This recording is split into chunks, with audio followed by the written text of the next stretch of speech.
Hi friends, my name is Raymond, and today I want us to take a quick look at my take on the recent abuses or desecration of holy statues and images of the Virgin Mary. And then we'll see if we can make useful deductions from what's going on. As you well know, some Virgin Mary statues have been smashed, some burnt, and others defaced.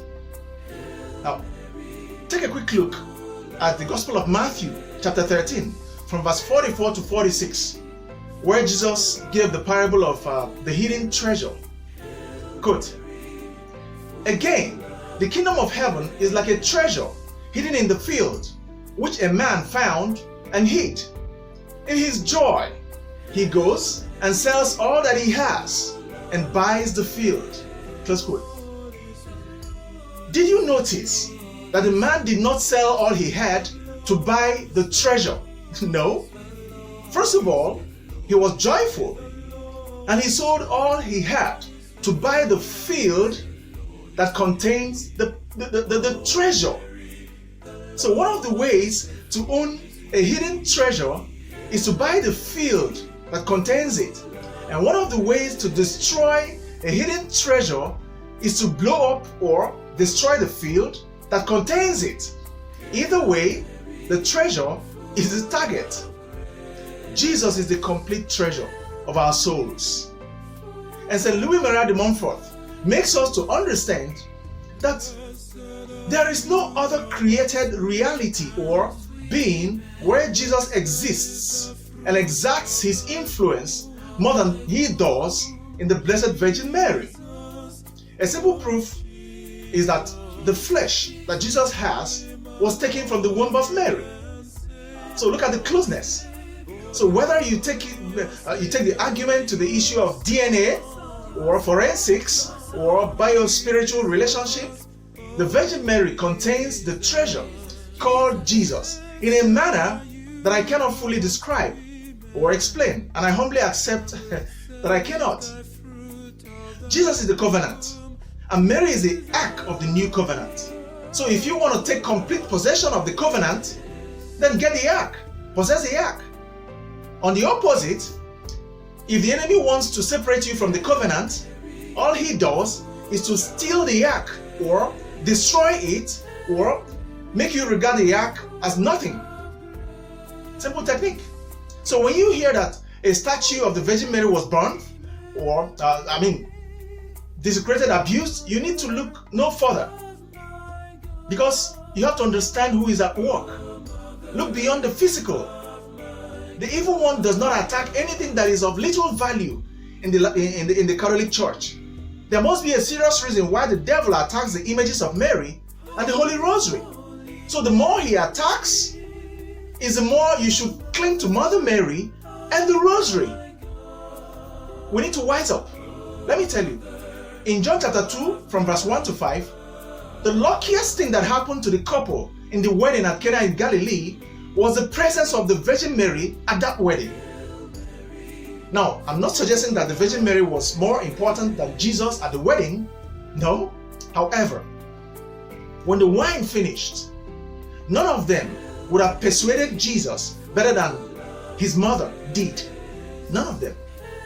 And even when Jesus told his mother that the time for working miracles was not yet come, she was not ready to take no for an answer. She was not. In the wedding at Cana in Galilee, when the wine finished, the Blessed Virgin Mary was quick to notice.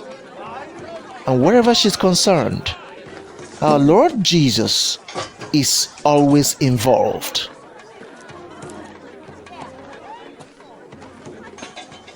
What's the matter? He says there is no more wine. What's that to you and me? And even when Jesus has risen to say no, My hour has not yet come. without uttering one word, not even one word, she compelled him to do something. Can you beat that? Do whatever he tells you. Can you? Fill the jars with water.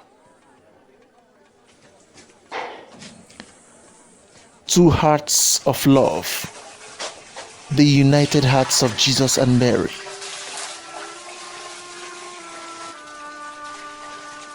The key to the heart of Jesus is Mary.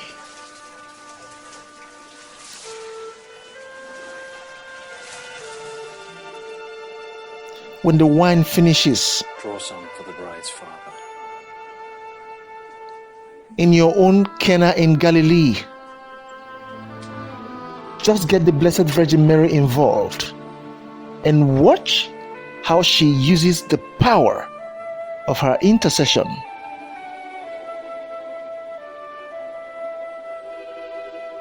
to get Jesus to act.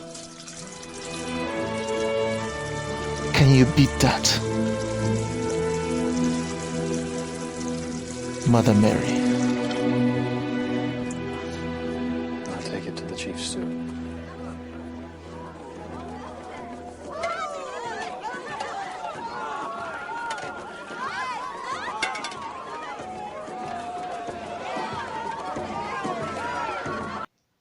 Now, do you have such level of influence on Jesus like Mother Mary?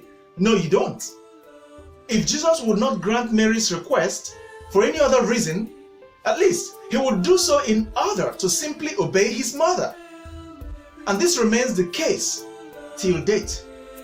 So at Cana in Galilee, Mary was the field that contained the treasure, and Jesus was the treasure.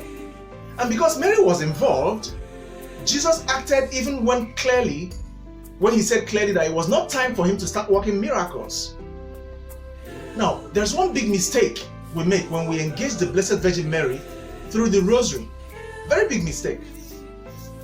We lay more emphasis on the observable scary circumstances around us instead of focusing on the power, capability, and capacity of the Virgin Mary, the mother of Jesus. Confirm what I'm saying from the Gospel of Matthew, chapter 14, from verse 27 to 30. Recall that when Jesus asked Peter to walk towards him on the waters, Peter actually walked towards Jesus. Why? Because Peter focused on Jesus. Now, verse 30 says, quote, "But when he saw the wind, he was afraid, and beginning to sink, he cried out, 'Lord, save me.'" Close quote. St. Peter, who initially walked on the water, started sinking only when he recognized the enormity of the wind. I mean, the scary waves, I have a question for you. Why did Jesus blame Peter and call him a man of little faith? When did Peter doubt, and how? Well, Peter doubted when he appreciated the enormity or the power of the wind. And in doing so, he lost grip of the power of Jesus, which was greater than that of the wind. And looking at the scary waves, he thought for a second that he could drown. So he started sinking. However, when he started sinking, he cried out to Jesus. And by so doing, he professed his belief in the ability of Jesus to save. His belief in the superior power of Jesus, who as God, existed before the winds were created. And Jesus saved him.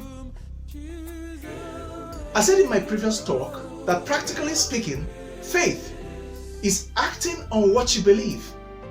If you just believe without acting on what you believe, you may not get the desired result.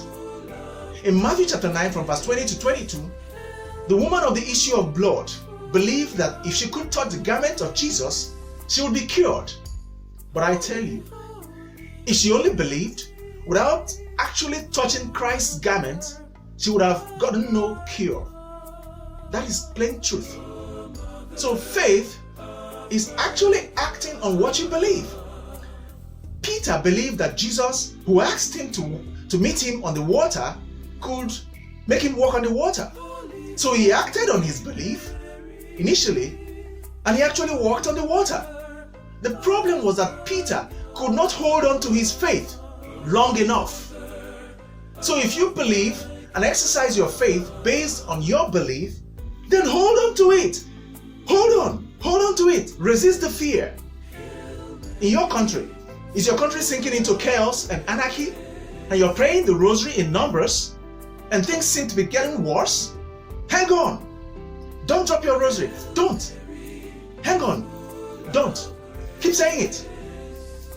Or you're praying the rosary and your marriage is still sinking, or your health is getting worse, or your financial situation is getting messier, or are you a seminarian and your vocation is sinking? You're in trouble. Those are the waves that Peter looked at before he started sinking. Don't look at them. Just hang on.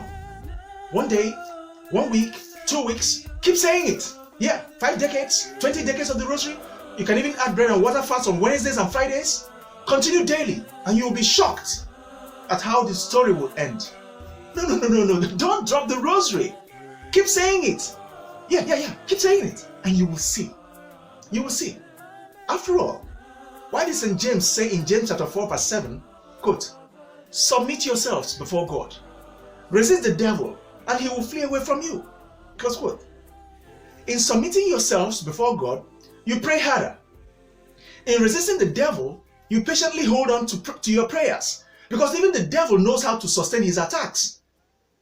So in order to test how long you can hang on, the devil keeps on attacking to destroy you. And patience is your ability to ask for something at point A and wait till you get it at point B. You know, you cannot just enter the university today and ask for your degree certificate tomorrow. We have to learn how to wait on God by prayers. The devil doesn't quit easily. So in the context of my presentation, St. James is telling you that if you pray hard and resist the devil by resisting the temptation to drop your prayers, the devil will flee. Peace will return. Your vocation will remain. Your health will be recovered. Your marriage will be restored. And so on and so forth. Only if you hang on. Please, don't drop it. Keep saying it. In summary, do all within your power to get that field called Mary in order to enjoy the treasure called Jesus completely. And one of the easiest ways to bring Mary into your life is by doing total consecration, according to St. Louis Maria de Montfort, for 33 days, and by saying your rosary daily. And finally, whenever you pray the rosary and nothing happens, stay on. Mother Mary does not assure trouble-free journey. No. She can never assure you a bump-free ride, but she assures safe arrival. I'm sure of this. Please, do not drop that rosary. Looking at me, I'm talking to you. Hold on to it. Say it. Yeah. Say it. Do me a favor. Say it and watch what happens. The devil wants to know how long you can hang on. Our Lord wants to know how long you can persevere. Persistence is the key. Say it. Even if it's getting worse. And tell me what happened later. And I thank you for watching. Bye for now. God bless you.